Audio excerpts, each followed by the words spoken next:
하나님 말씀은 느헤미야 2장, 구약 성경 728페이지, 느헤미야 2장 17절에서 20절. 후에 저희에게 이르기를 우리의 당한 곤경은 너희도 목도하는 바라. 예루살렘이 황무하고 성문이 소화되었으니 자 예루살렘 성을 중건하여 다시 수치를 받지 말자 하고, 또 저희에게 하나님의 선한 손이 나를 도우신 일과 왕이 내게 이런 말을 씀을 고하였더니 저희의 말이 일어나 건축하자 하고 모두 힘을 내어 이 선한 일을 하려 하며, 호론 사람 산발락과 종이 되었던 암몬 사람 도비야와 아라비아 사람 게셈이 이 말을 듣고 우리를 업신여기고 비웃어 가로되 너희 하는 일이 무엇이냐, 왕을 배반코자 하느냐 하기로 다같이 내가 대답하여 가로되 하늘의 하나님이 우리로 형통케 하시리니 그의 종 우리가 일어나 건축하려니와 오직 너희는 예루살렘에서 아무 기업도 없고 권리도 없고 명록도 없다 하였느니라. 아멘. 오늘 본문 말씀에 이 17절에 다시 수치를 받지 말자, 다시 수치를 받지 말자. 6.25 전쟁으로 나라가 완전히 패망했던 대한민국 74년 됐습니다. 다시 수치를 받아서는 안 됩니다. 수치가 뭐지요? 부끄러울 수, 부끄러울 치, 부끄러움이죠. 영어 단어로는 shame, shame on you, 부끄러운 줄 알아라. 뭐가 부끄러운 걸까요? 하나님의 은총을 입지 못하면 부끄러운 겁니다. 성경에 보면 부끄러운 일들이 많이 기록되어 있어요. 창세기 20장 16절에는 아브라함이 그랄 왕 아비멜렉에게 자기 아내 사라를 누이라고 거짓말합니다. 뺏겼어요. 근데 하나님께서 밤에 그 아비멜렉에게 혼을 냅니다. 너 어찌 남의 아내를 그렇게 하느냐. 놀래가지고 아브라함을 찾아와서 이 아비멜렉이 은 1000개를 사라에게 주고 수치를 풀게 합니다. 부끄러운 일이죠. 남의 아내를 또 그렇게 돼가지고 부끄러운 일이에요. 창세기 30장 23절에 보면 아이를 베지 못하면 구약시대 부끄러운 수치였어요. 라헬이 아이를 갖지 못하니까 이 부끄러움을 벗어내기 위해서 온갖 수단 다 쓰지요. 나중에 하나님이 요셉과 베냐민을 줍니다. 젊은이들에게 부끄러움, 노인들에게 부끄러움, 적군에게 모욕을 당할 때 부끄러움이에요. 시편 69장 그 19절을 보면, 또 이사야 3장 17절에 보면 이 하체를 드러내는 일이 부끄럽습니다. 부끄러운 일입니다. 사치하고 방탕하고 하체가 드러나는 게 뭐지요? 이건 뭐 벌거벗은 것 같아요. 근데 부끄러운 줄을 몰라요. 오늘 이 시대 동성애 그 시청 앞이고 어디고 보십시오. 남자 여자 궁뎅이 다 내놓고 온갖 짓을 해도 짐승도 안 그래요. 그런데 부끄러움을 모르는 시대가 되어버렸습니다. 그럼 어떻게 되지요? 하나님의 진노의 심판이 쏟아지게 돼 있어요. 수치는 개인적으로 범죄했을 때 수치입니다. 가정이나 집안적으로 가정이 다 참 무너지고 비참해져요. 수치예요. 나라, 국가적으로 수치. 하나님 앞에 범죄하면 하나님의 심판에서 패망을 이루게 됩니다. 세계 역사를 보면 수치스러운 일들이 많지요. 여러분 남한산성 아시지요? 조선왕조 16대 인조, 청나라에게 얼마나 비참한 수치예요. 왕이 이 말을 3번 땅에 받고 9번이나 절하고 항복하는 거예요. 예? 비참한 겁니다. 오늘 우리들이 깨달아야 돼요. 역사를 보면서 수치, 부끄러워. 한 번 당했으면 다시는 수치를 받지 말자. 아멘. 오늘 이 말씀 표시하십시오. 다시 수치를 받지 말자. 지난 주간 푸틴이 북한에 와서 김정은이 만났지요. 뭐하고 왔습니까? 한반도의 유사시에 자동으로 전쟁 개입하는 문을 열어놨어요. 사인을 했어요. 그리고 베트남으로 갔습니다. 푸틴이 뭐라고 그럽니까? 북한에 대한 러시아 군사 지원은 북한이 다른 나라들로부터 침략을 받았을 때 북한을 자동으로 들어와서 돕겠다. 근데 북한을 침략할 의도가 없는 한국은 걱정하지 말아라. 이게 무슨 말이에요? 옛날 김일성과 소련 스탈린이 손잡고 6.25 남친 전쟁을 벌였습니다. 그 딱 스탈린의 후계자다운 궤변을 늘어놓고 갔어요. 정신 차려야 됩니다. 지금.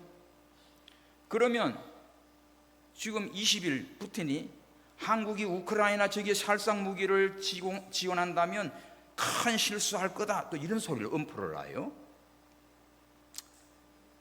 자, 러시아는 북한과 자동 군사 개입 조약을 맺어놓고 뒤통수를 칩니다.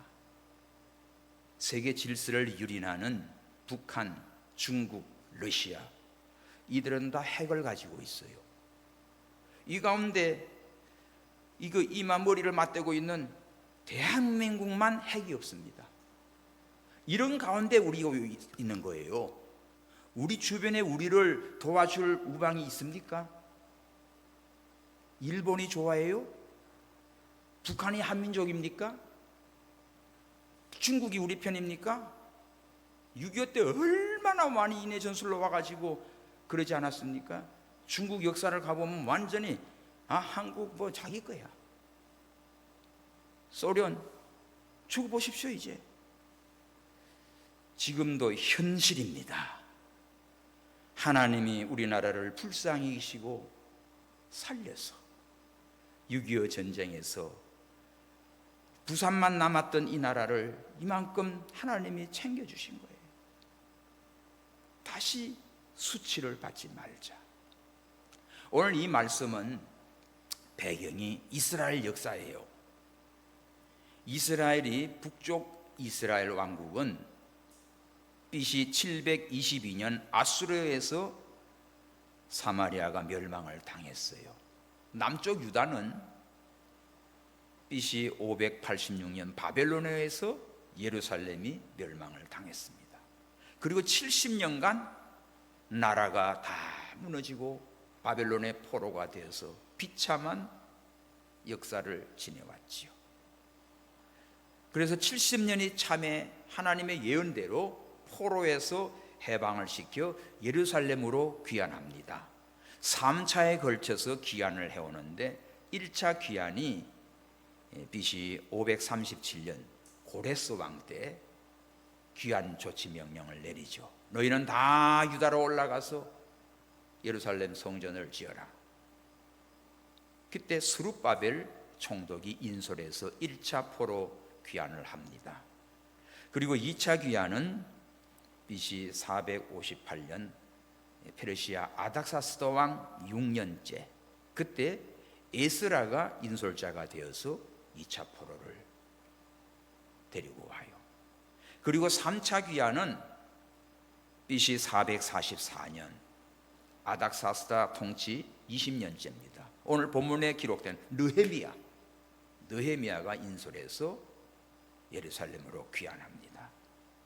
자, 이 본서 느헤미야는 3차 포로 귀환 사건 중심으로 기록되어 있는데 이 주제는 두 가지예요. 느헤미야는 첫 번째는 포로에서 귀한 데 올라가서 예루살렘 성벽을 재건하는 일, 예루살렘 성벽 중건하는 일, 그리고 그들이 다 하나님께로 돌아와 말씀을 배우고 깨닫고 회개하고 신앙의 부흥을 이루는 것, 이것이 주제입니다. 가서 성벽만 지어놓았다고 다 된 게 아니라 거기에 살고 있는 유다인들이 하나님 바로 섬기는 말씀을 배워야지. 교회만 지어놓고 성도들이 하나님의 말씀을 듣지 않고 예배하지 않고 기도하지 않으면 그 건물은 아무것도 아닌 거지요. 이 두 가지예요. 보이는 성전과 성벽을 건설하는 일, 그리고 그 안에서 하나님을 예배하며 섬기는 말씀의 교육과 신앙의 회복, 이것이 진정한 하나님 앞에 영광을 돌리는 겁니다. 2차 포로 귀환 때 지나고 나서 한 13년 뒤에 페르시아 제국 왕국의 술 맡은 그런 장관이지요. 관원으로 있던 느헤미야가 예루살렘 소식을 들어요. 1장에 보면 이 자기 동생, 1장 2절 보면 형제 중 하나, 하난이라는 동생입니다. 유다에 갔다 와서 상황을 듣게 돼요. 그래서 형편을 물어봅니다. 자, 1장 2절, 나의 한 형제 중 하나니가 두어 사람과 함께 유다에서 이르기로 내가 그 사로잡힘을 면하고 남아있는 유다 사람과 예루살렘 형편을 물은즉, 3절 시작, 저희가 내게 이르되 사로잡힘을 면하고 남은 자가 그 도에서 큰 환난을 만나고 능욕을 받으며 예루살렘 성은 회파되고 성문은 소화되었다 하는지라. 이 상황을 물었습니다. 이 나라에 대한 관심, 이게 애국자지요. 어떻게 됐냐, 예루살렘의 그 유다 사람들 형편이 어떤가 물어봤더니 세상에 그 사로잡힘을 면하고 남은 자들 큰 환난을 당하고 능욕을 당하고 성벽은 무너졌고 그 성문은 다 불타버렸습니다. 이런 소식을 들어요. 그 듣자마자 느헤미야는 뭐하지요? 큰일 났구나 걱정합니까? 4절, 1장 4절 시작, 내가 이 말을 듣고 앉아서 울고 수일 동안 슬퍼하며 하늘의 하나님 앞에 금식하며 기도하여. 이 소식을 듣자마자 주저앉습니다. 통곡을 합니다. 나라와 민족이 다 망가져서 이 순환을 당하는 이 소식에 하늘의 하나님 앞에 금식하며 기도한 느헤미야예요. 자, 느헤미야라고 하는 이름의 뜻은 하나님께서 위로하셨다는 뜻입니다. 하나님께서 느헤미야를 위로해 주세요. 하나님 앞에 부르짖고 기도합니다. 그렇게 해서 이 느헤미야가 그 아닥사스다 왕궁에서 술 맡은 관원으로 일을 하고 있는데, 자기는 지금 왕궁에서 편안하게 대우받고 살아요. 권세를 누리고 살아요. 그러나 마음은 자기 나라, 민족, 고국을 생각하는 겁니다. 그 형편을 듣고는 어떻게 해요? 나야 모르겠다, 죽든지 말든지 나만 편하면 되지, 이게 아니고 그냥 자기가 탄식하며 회개하며 눈물 흘리면서 하나님 앞에 기도하는 거예요. 오랜 세월 지났어도 느헤미야는 나라와 민족을 사랑하는 마음이 변함이 없습니다. 포로 잡혀왔던 유다인들 중 일부가 페르시아 왕 고레스 때 1차로 스룹바벨 인수해서 돌아갔고, 또 2차가 이 에스라의 인도로 돌아갔고, 아직도 허물어진 예루살렘 성벽 방치되어 있고, 이 백성들은 이런 환난과 고난을 당하는데 이거 어떻게 하면 좋을까? 지금 느헤미야는 왕궁에 있으면서 이게 불이 납니다. 이거 어떻게 하지? 여기에 하나님 앞에 기도하면서 예루살렘 성벽을 재건하는 일에 앞장서요. 그러면 예루살렘 성벽이 왜 무너졌을까요? 1차, 2차 포로에 가가지고 성전을 짓고 그것도 방해가 있으니까 한 14년이나 방치해버리지. 그때 학계 선자를 통하여 내 집은 황무했는데 너희들 판벽한 집에 거하는 게 가하냐? 하나님의 집은 엉망인데 너희들 좋은 집 짓고 사는 게 합당하냐 이거지요. 그래서 너희들 열심히 일하고 갔지만 하나님이 다 불어버렸다. 네 소위 형편을 살펴보라. 앞에서는 많이 남는 것 같은 뒤로 보니까 맨날 미치는 거예요. 그래서 회개하고 성전을 짓습니다. 성전을 다시 지었을 때 하나님께서 은도 내 것이요 금도 내 것이르나 천하 만국 보배를 진동시켜서 하나님께서 영광과 복을 주셨던 겁니다. 그래서 성전은 지었어요. 이제 성전을 보호할 이제 성벽을 쌓는데 이 성벽 쌓는 일이 이것이 지금 이제 느헤미야 일이지요. 두 번째 포로 에스라는 와가지고 하는데 좀 지어놓으면 머물고 지어놓으면 허물고 이 난리를 치는 거야. 그래서 이거 성벽을 완전히 세워놔야 든든할 것 같잖아요. 그래서 이 느헤미야는 이 일을 놓고 하나님 앞에 먼저 기도합니다. 나라와 민족에 대한 깊은 관심, 예루살렘과 그 우리 동족들의 그 형편이 어떤지 물어보고 있지요. 여러분들도 마음속에 나라를 사랑하는 마음, 민족을 사랑하는 마음 항상 있어야 됩니다. 그게 애국자예요. 외국에 나가면 애국자 같아요. 한국에 있으면 몰라요. 그냥 이기주의로 그저 자기 중심으로 막 싸우느라고 정신없지. 근데 바깥에 나가면 다 애국자가 돼. 한국을 위해 기도합니다. 해외에 있는 디아스포라 멤버들 만나보면 전부 한국 걱정이에요. 우리보다 더 속을 더 잘 알아요. 오늘 여기 지금 느헤미야도 자기는 평안하게 왕궁에 있지만 나라와 민족이 이렇게 어려움 당하는 속에 너무너무 하나님 앞에 안타까워서 울고 슬퍼하며 금식하며 기도하는 종이에요. 모세도 나라와 민족을 사랑했습니다. 출애굽기 32장 31절 2절 보면 이스라엘 백성들이 범죄하여 하나님의 진노가 쏟아졌을 때 모세는 기도합니다. 슬프도 소이다. 이 백성이 자기들을 위하여 금송아지 만들어 싸우니 큰 죄를 범했습니다. 그러나 그들의 죄를 사하시고 그렇지 않으면 주님 기록한 책에서 내 이름을 지워버리소서. 내 이름을 뺏으라도 이들을 용서해달라고 대신 회개하며 기도한 모세예요. 사도 바울도 동족을 사랑했습니다. 로마서 9장 1절 3절 보면 그리스도 안에서 참말을 하고 거짓말을 하지 않는 바울이 나의 형제고 고륙 친척을 위해 내 자신이 저주를 받아 그리스도에게서 끊어질지라도 원하는 바로다 하면서 유대인들 회개, 자기 동족 구원을 위해서 기도했던 바울이에요. 우리들도 우리 민족을 위해서, 여러분 가정을 위해서, 자녀를 위해서 기도해야 돼요. 그렇지 않으면 하나님이 진노하면 다 망합니다. 다 망합니다. 느헤미야 역시도 오늘 본문에 나라와 동족을 사랑해서 예루살렘의 형편을 먼저 물어봤잖아요. 그 형편이 어떤가? 그 형편을 물어봤어요. 1장 2절에 남아있는 유다 사람과 예루살렘의 형편을 물은 적 거기 표시하십시오. 형편을 물어보는 거예요. 상황을 알아보는 거예요. 여러분 관심을 가져요. 주일날 이렇게 만나면 한 주간 어떻게 지내셨어요? 요새는 너무너무 묻지마 시대야. 관심 꺼 이런다니까. 오히려 아는 체하면 더 싫어하는 아주 이상한 시대가 돼버렸어요. 물론 지나친 관심은 필요 없지만은 형편 물어보는 거지.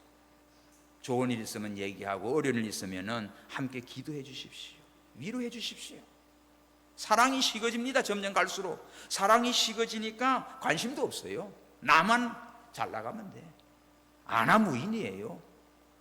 옆에 누가 죽어나가도 몰라요. 얼마나 악합니까? 마태복음 24장에 보면 예수님이 말세가 되면 불법이 성해지고 사랑이 식어진다고 했어. 이거는 성령의 사람이 아니에요. 성령의 사람은 마음에 사랑이 있습니다. 그 관심이 있습니다. 물어봅니다. 사랑의 반대말이 뭐지요? 무관심이에요. 미워 죽겠네 하는 거는 관심이 있으니까 미워. 미움이 반대말이 아니에요. 오늘 여기 느헤미야는 자기 동족 예루살렘 이게 관심이 있으니까 형편을 물어보고, 이 상황을 알자마자 수일 동안 슬퍼하며 금식하며 기도합니다. 수일 여러 날이지요. 기가 막힌 소식을 들은 느헤미야는 울면서 하나님 앞에 금식하며 기도했습니다. 그의 슬픔은 예루살렘 성이 무너진 것, 동족들이 치욕적인 삶을 살고 있는 모습, 이 소식을 듣고는 견딜 수가 없는 거예요. 이 문제를 어떻게 해결합니까? 다시 수치를 받으면 안 되는데 이 문제를 어떻게 해결하지요? 느헤미야는 왕궁에서 왕의 이 음식 술 맡은 책임자인데 이걸 하고 있으면서 느헤미야가 여기서 도대체 어떻게 이 일을 도와나가지요? 그 방법이 뭡니까?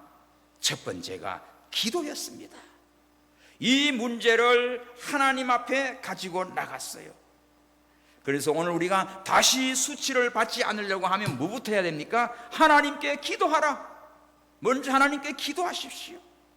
하나님, 내 자신이 수치를 당하지 않게 하시고, 우리 가정이 수치를 당하지 않게 하시고, 우리 나라가 수치를 당하지 않는 나라가 되게 해달라고 뭐해요?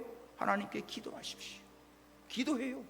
기도하기 얼마나 좋은 환경을 하나님이 주지 않았습니까? 다니엘은 기도하면 사자굴에 쳐넣는다고 하는데도 기도를 하는데, 우리는 얼마나 기도하기 좋고 환경을 잘 만들어놔도 기도 안 해. 그러니 어떻게 하나님의 사랑과 은총을 받겠습니까, 여러분? 다시 혼이 나야 정신 차리겠습니까? 오늘 우리는 깨달아야 돼요. 우리 괜찮다가 아닙니다. 지금 저것들 보십시오. 저거 아무리 돈 주고 뭐하고 북한 도와줘봤자 저것들 보세요. 쓰레기 던지는 거 봐봐요. 이게 사람이냐고, 인간이냐고요. 대책이 없어요. 이거는 하나님께 기도해서 하나님이 저거 정리해야 돼. 하나님의 손을 대줘야 우리는 이길 수 있지. 그렇지 않으면 우리는 방법 없어요. 오늘 느헤미야는 이 문제를 듣고 이 형편을 듣고는 하나님 앞에 울면서 금식하면서 하나님 앞에 기도하기 시작했어요. 야고보 5장 13절에 보면 너희 중에 고난당하는 자가 있느냐? 저는 기도할 것이요. 너희 중에 즐거워하는 자가 있느냐? 그는 찬송할지라. 오늘 우리 두 가지입니다. 고난당하고 어려움을 당하면 뭐해요? 걱정하고 난리치지 말고 기도하세요. 기도. 좋은 일 있습니까? 교만해서 그냥 우쭐하지 말고 하나님 앞에 감사 영광 돌리시기 바랍니다. 감사 찬송 영광 돌리십시오. 이거 해요. 좋은 일 만나면 하나님 앞에 감사합니다. 찬양하고 예배하고 감사드려요. 그리고 어려움 당하면 그저 하나님 앞에 나와서 울면서 기도해요. 기도할 때 어떻게 기도할까? 하나님을 바로 알고 기도해야 돼요. 하나님이 어떤 분인지를 바로 알고 믿고 기도해야지. 자, 1장 5절 시작. 가로되 하늘의 하나님 여호와 크고 두려우신 하나님이요 주를 사랑하고 주의 계명을 지키는 자에게 언약을 지키시며 긍휼을 베푸시는 주여 간구하나이다. 느헤미야가 하나님께 기도하는데 하나님을 어떻게 알고 있습니까? 하나님은 하늘에 크고 두려우신 하나님이다. 천지 만물을 창조하시고 하늘 위에 계신 크고 두려우신 그 하나님이다. 그 하나님은 우리를 사랑하신다. 주의 계명을 지키는 자에게는 언약을 지키시고 긍휼을 베풀어 주시는 하나님이시다.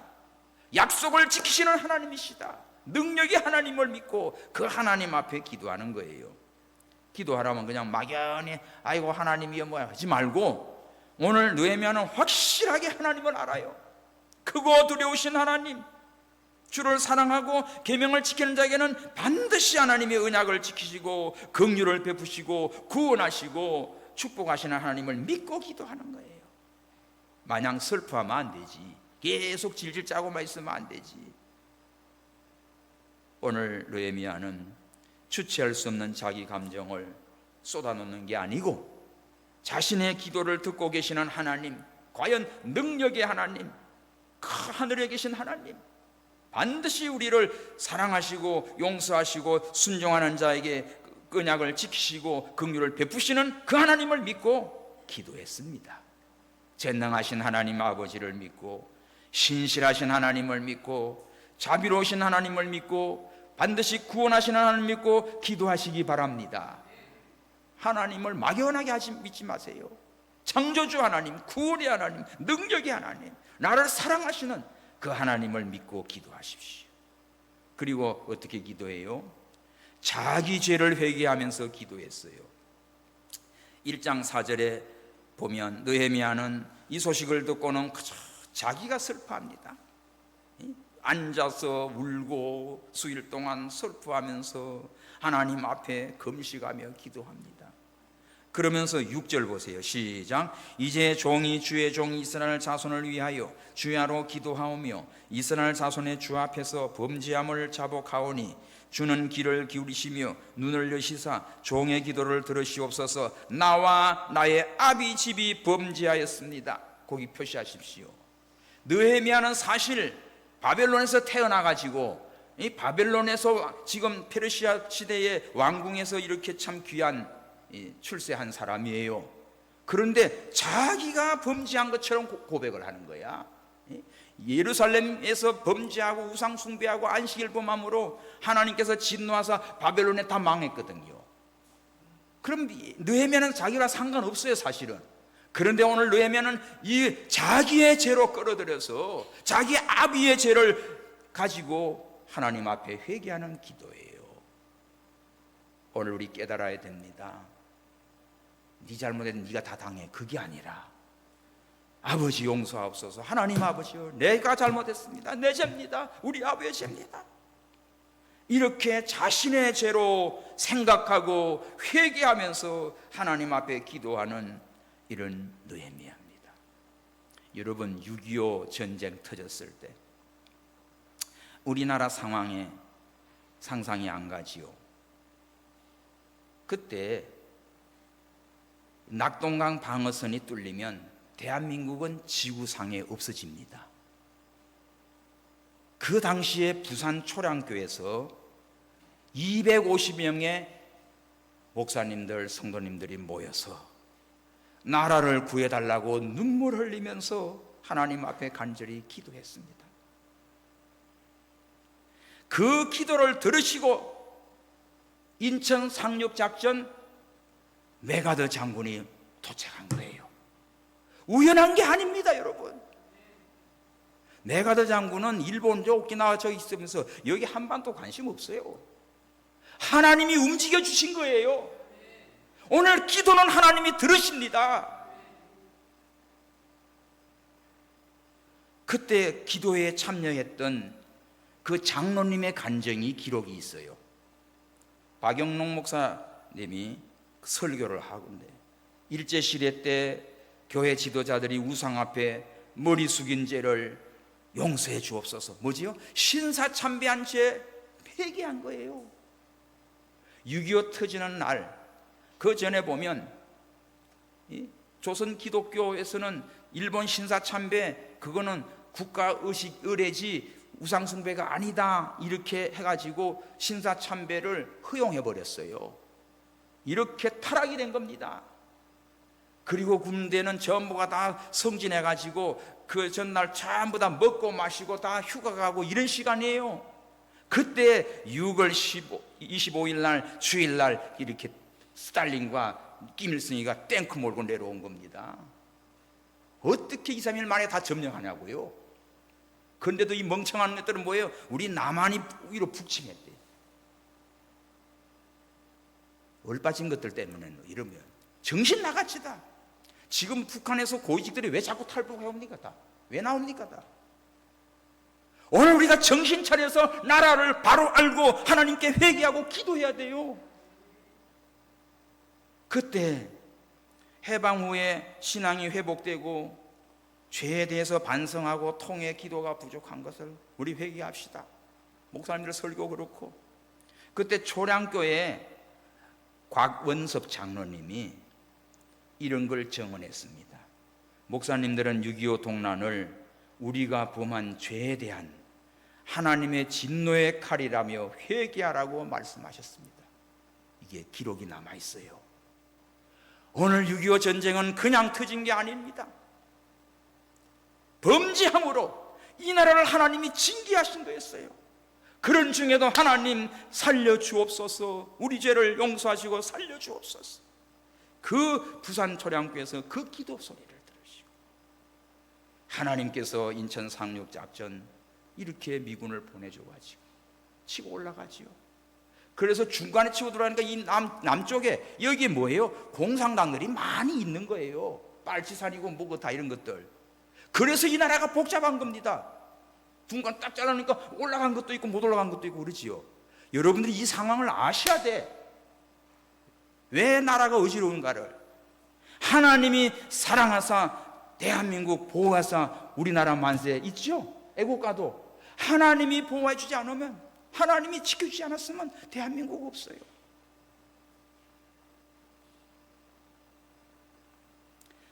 이렇게 회개하며 자기 죄를, 자기 부모의 죄를, 자기 조상의 죄를 대신 회개한 느헤미야. 그리고 기도할 때 어떻게 해야 돼요? 세 번째로 기도할 때 하나님의 뜻과 약속의 말씀을 붙들고 기도해야 돼. 뭡니까? 오늘 느헤미야 기도할 때 보면 그 1장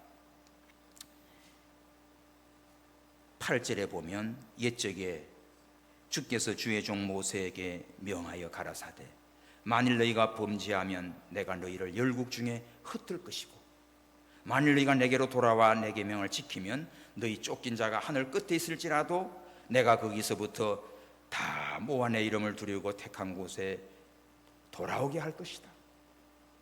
하나님의 언약의 말씀이에요. 7절에 보면 주를 향하여 심히 악을 행한 것, 모세에게 주신 그 명하신 계명 율례 규례 지키지 않은 것, 하나님 말씀을 지키지 않고 나간 걸 회개하면서, 그러면서 뭐래요? 우리가 모세를 통해 주신 하나님의 말씀을 순종하면 하나님께서 우리를 흩으신 데도 돌아오게 하시죠. 하나님의 말씀을 범하면 너희를 열국 중에 다 흩어버리라. 하나님께서 흩으시고 다시 돌아오게 하시고 일을 하시는 일을 하나님이 하시는 거예요. 그래서 느헤미야는 이 하나님의 이 약속의 말씀을 붙들고 기도한 겁니다. 11절 시작. 1장 11절 시작. 주여 구하오니 귀를 기울이사 종의 기도와 주의 이름을 경외하기를 기뻐하는 종들의 기도를 들으시고 오늘날 종으로 형통하여 이 사람 앞에서 은혜를 입게 하옵소서 하였나이니 그때에 내가 왕의 술반원이 되었었느니라. 자, 하나님의 뜻과 약속을 믿고 기도하면서 그 다음에 어떤 기도를 해요? 구체적인 기도를 해요. 그냥 막연하게 푸념 늘어놓는 게 아닙니다. 느헤미야는 이 기도가 너무나 분명하지. 이렇게 하나님의 말씀을 붙들고 범죄하면 흩으시고 회개하고 돌아오면 다시 일으켜 주시고 회복시키는 걸 믿고 기도하면서 11절에 오늘날 종으로 형통하여 이 사람 앞에서 은혜를 입게 하옵소서. 이 부분 표시하십시오. 이 사람이 누구지요? 자기가 지금 섬기고 있는 페르시아 아닥사스다 왕입니다. 내가 왕궁에서 왕의 술 맡은 책임을 지고 있는데 하나님 이 사람 앞에서 은혜를 입게 하옵소서. 이 왕의 마음을 감동시키소서. 나로 지금 예루살렘 성벽 건설하는 일에 내가 쓰임받게 해달라는 거죠. 구체적인 기도예요. 왕의 마음을 움직여 주실 분은 하나님입니다. 왕한테 직접 가가지고 무슨 보고한 거 아닙니다. 시끄러 이놈아 내 그 책임지고 이럴 텐데 하나님께 기도해요. 얼마나 정도 기도한 줄 압니까? 4개월 동안 걸린 거예요. 넉 달 동안을 기도한 거예요. 기도하면서 기다리면서 하나님께서 역사하시고 왕의 마음을 움직일 수 있는 기회가 그 정도 된 겁니다. 그래서 2장 1절 아닥사스다 왕 20년 니산월에 왕의 앞에 술이 있기로 내가 들어가 왕께 드렸는데 이전에 내가 왕 앞에 수색이 없었더니 2절 왕이 내게 이르시되 네가 병이 없거늘 어찌 얼굴에 수색이 있느냐 이는 필연 네 마음에 근심이 있음이로구나. 자, 이거 보십시오. 넉 달 동안 기도만 한 겁니다. 기도하면서 하나님의 때를 기다리면서 왕의 마음을 움직여 달라고, 하나님 은혜를 입혀 달라고, 그저 나라와 민족을 위해서 애타게 기도하면서 서너 달을 지난 거예요. 왕이 찾아요. 근데 왕이 떡 보고는 뭐래? 야, 너 얼굴 왜 이러냐? 너 건강한 몸인데 왜 이렇게 쭉 빠져있냐? 분명히 네 마음에 근심이 있는 거로다. 때가 온 겁니다. 하나님이 왕의 마음을 움직이는 거예요. 왕의 눈을 보고 왕이 어떻게 해요? 뭐 이런 게 있어. 왕이 그냥 건강한 놈 다시 뽑으면 될 거 아니에요. 근데 왕이 그렇지 않아요. 느헤미야에게 너 분명히 마음에 근심이 있는 거로다. 그때 2절 보세요. 내가 크게 두려워하여. 3절 왕께 대답합니다. 왕은 만세수를 하옵소서. 나의 열조 묘실이 있는 성읍이 이제까지 황무하고 성문이 소화되었다니 내가 어찌 얼굴에 수색이 없으리까. 이때가 찬스예요. 왕이요, 내 나라 내 민족 다 무너지고 성문은 불타고 이렇게 어려움 당하는데 내 어찌 얼굴이 수색이 없겠습니까?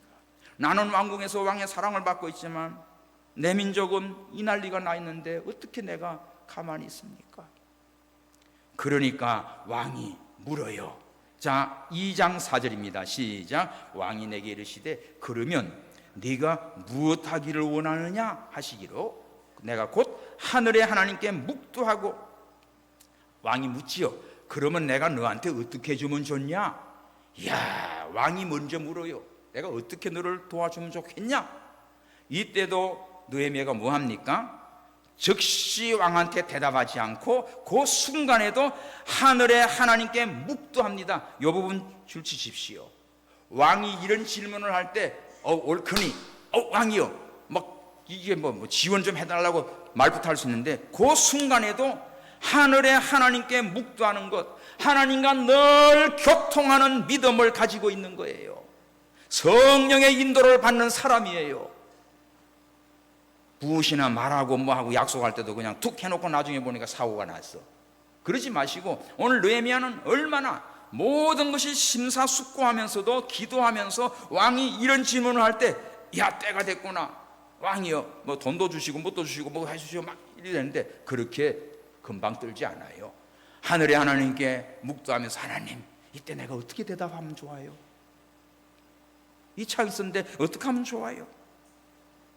그러니까 딱 묵도하고 나니까 평안이 오지요. 5절 왕에게 말합니다. 왕이 만일 절겨하시고, 이 부분 보십시오. 왕의 마음을 먼저 풀어야 돼. 왕이 내 마음대로 그냥 내 좋을 대로 말하는 게 아니야. 왕이 만일에 절겨하시면, 하나님 왕이 좋아하시면, 종이 자기는 겸손하지요. 종은 왕의 목전에서 은혜를 얻어 싸우면, 이것도 왕이 은혜 입혀 주어서 내가 이만큼 있다 이거죠. 내가 잘내서 있는 게 아니고 나를 유다 땅 나의 열조 묘실이 있는 성읍에 보내어 그 성을 충건하게 하옵소서. 왕이 만약에 기뻐하시고 또 종에게 은혜를 주시면 나로 좀 출장을 가서 유다 땅 그 무너진 성읍을 건축하게 하옵소서. 이게 목적이죠. 왕의 허락을 받는 거예요. 내가 직접 뭐 돈만 지원하는 게 아니라 직접 자기가 가겠다는 거야. 이 왕궁의 일을 그만두고 가서 이 성벽을 건설하는 일에 앞장서겠다는 거예요. 이렇게 하니까 6절 봐요. 그때 왕후도 왕의 곁에 있더라. 자, 이것도 참 하나님의 기회입니다. 평소에 이 사람이 잘했으면, 잘못했으면 왕후도 왕에게 그 인간 없애버려 했을 텐데 왕후도 너무너무 느헤미야가 좋은 거예요. 그러니까 왕후도 옆에서 거들어줍니다. 그러면 몇 날 며칠 걸리느냐, 언제쯤 하고 돌아오겠느냐. 자, 이 출장 일정도 느헤미야가 결정하게 해놨어요. 그러면 가서 둘러보고 와, 이런 허가가 아니라 그럼 몇 날 몇 달 얼마나 걸리겠냐. 그러면 그때도 뭐래요? 왕이 나를 보내시기를 절기하시기로 내가 기한을 정하고. 보십시오. 기한 누가 정했지요? 출장 기한을 느헤미야가 딱 정했어요. 그리고 느헤미야는 무슨 말을 하지요? 그냥 자기만 출장 갔다 오는 게 아니고 7절에 보면 왕이여 가는 길에 강서편 총독에게 조서를 하나 써주세요. 그래서 그 길을 통과해 가는데 무사히 갈 수 있도록 이렇게 왕의 성명을 하나 써달라요. 가는 데마다 그러면 총독이 그렇구나 통과시킬 거 아닙니까? 그리고 8절에는 시작. 또 왕의 살림 감독 아삽에게 조서를 내리사 저로 전에 속한 영문문과 성곽과 나의 거할 집을 위하여 들보 제목을 주게 하옵소서 하며 내 하나님의 선하신 손이 나를 도우심으로 왕이 허락하고, 거기 줄 치세요. 내 하나님의 선한 손이 나를 도우심으로 왕이 허락했다. 지금 느헤미야는 왕한테 무슨 말합니까? 출장 기간을 허락받고, 그리고 가는 길에 강서쪽에 그 총독에게 내가 무사히 통과할 수 있도록 조서를 써달라는 부탁이고, 그리고 가는 길에 어떻게 해요? 나만 가면 안 됩니다. 성곽과 문과 지할 걸 집는 들보 제목 건축 자재도 주십시오. 아멘. 맨몸만 가가지고 뭘 하겠어요? 구경만 하고 오면 안 되잖아. 그러니까 이거 성벽을 건설할 수 있는 자재도 왕이여 충분히 주십시오. 그런데 어떻게 됐습니까? 결론. 하나님의 선한 손이 나를 도와서 왕이 허락하게 됐습니다. 하나님은 일을 이렇게 하신다고요. 왕이 사인을 해줬어요. 여기 하나님을 찾지 않고 하나님께 기도하지 않고 사람만 붙들면 안 되지. 왕한테만 그냥 알랑거리면 안 되지. 그리고 하나님께만 막 기도만 한다고 갇혀박혀 있고, 자기 왕궁에 할 일도 안 하고 왕한테 부탁도 안 하고 그러면 안 되지. 그러니까 오늘 보십시오. 이 느헤미야가 먼저 하나님께 기도하고, 기도도 구체적으로 기도하고, 하나님의 때를 기다리고, 드디어 왕이 느헤미야에게 너 얼굴 왜 그래? 물었을 때 이 기회에 상황을 그대로 보고하면서 그 순간에도 하나님께 묵도하면서 하나님의 감동을 받아서 답변합니다. 그랬더니 왕의 이 모든 것을 다 허락해 줘요. 누가 도와서? 하나님의 선한 손이 도와서. 오늘 우리의 삶은 바로 이겁니다. 하나님의 선한 손의 도우심으로 살았고, 도와가는데 모든 사람들을 하나님이 다 이용해 주시는 거예요. 그저 된 게 한 가지도 없습니다. 그래서 이제는 하나님의 응답을 받았고 또 도우심을 받아서 이제 실제로 9절, 2장 9절 군대 장관과 마병을 보내어 나와 함께 하기로 내가 강서편에 있는 총독에게 왕의 조서를 전하고, 10절 호론 사람 산발랏 종되었던 암몬 도비야 이스라엘 자손을 흥왕케 하려는 사람이 왔다 함을 듣고 심히 근심하니라. 이렇게 해서 가니까 요거 방해하는 것들이에요. 산발랏이며 도비야며 요것들은 야 이스라엘을 흥왕시키는 자가 왔구나, 이스라엘을 다시 부흥시키는 자가 왔구나. 오늘 우리는 어떤 사람이 돼야 됩니까? 하나님의 나라 일을 흥왕케 하는 자가 돼야 돼요. 가정을 살리는 자가 되고 집안을 살리는 자가 되고 교회를 흥왕케 하는 살리는 자가 돼야 돼요. 망가뜨리는 자 되면 안 됩니다. 말 한마디라도 무너지게 하면 안 되는 거예요. 이게 비상이 걸린 거지. 이스라엘을 흥왕케 하는 자가 왔다. 그럴 때 11절 예루살렘으로 와가지고 3일을 딱 머물면서 밤에, 자 12절에 하나님이 내 마음을 감화하사 하나님이 감동을 줬어요. 그래서 밤에 예루살렘을 위해서 아무 사람에게 말하지 않고 은밀하게, 지금 딱 짐승 외에는 다른 없이 그 두 사람만 데리고 예루살렘 성벽을 야간 시찰을 쫙 한 거예요. 다 둘러보는 거예요. 그걸 보니까 13절 보니 밤에 골짜기 문으로 나가서 용정 샘물 있고 북문 있는 또 이거 쓰레기 버린 데지요. 성벽 다 무너진 걸, 다 불탄 걸 보고 앞으로 나와서 다 둘러봤습니다. 그런데 16절 방백들은 이 느헤미야 총독이 어디 갔다 온지 몰라요. 싹 살펴서. 그리고 딱 이제 결론을 냅니다. 철저한 계획 준비를 한 거예요. 3일 동안 다 살펴보고 둘러보고 이제는 확실한 걸 가지고 선포합니다. 이 선포한 게 오늘 본문이야. 이제 본문 들어왔어요. 17절 시작. 후에 저에게 이르기를 우리가 당한 공경은 너희도 목도하는 바라. 예루살렘이 황무하고 성문이 소화되었으니 자 예루살렘 성을 중건하여 다시 수치를 받지 말자. 이게 느헤미야가 예루살렘에 와가지고 그들의 방백들을 다 모아놓고 첫 마디 선포입니다. 내가 다 둘러봤다. 너희들도 다 알지 않느냐? 이제는 다시 수치를 받지 않도록 하자. 그러면서 뭘 증거합니까? 하나님을 간증하는 거야. 18절 또 저에게 하나님의 선한 손이 나를 도우신 일, 왕이 내게 이런 말씀. 자, 하나님께서 선한 소음으로 도우셨고 왕이 나한테 허락했다. 그래서 저희 말이 일어나 건축하자 하고 모두 힘을 내어 이 선한 일을 하려 하며, 그러니까 아마 있는 풀 주고 있던 그들도 이제는 느헤미야를 듣고 말을 듣고는 힘을 얻습니다. 하나님이 도와줬구나. 아닥사스다 왕이 도와줬구나. 그래서 우리 모두 힘을 합하여 건설하자 하고 성벽을 건축하기 시작했어요. 그런데 여러분 평탄한 거 아닙니다. 19절 쏙썩이는 게 나오지요. 호론 사람 산발랏, 종되었던 암몬 사람 도비야, 아라비아 사람 게셈, 요것들이 뭐라고 그러지요?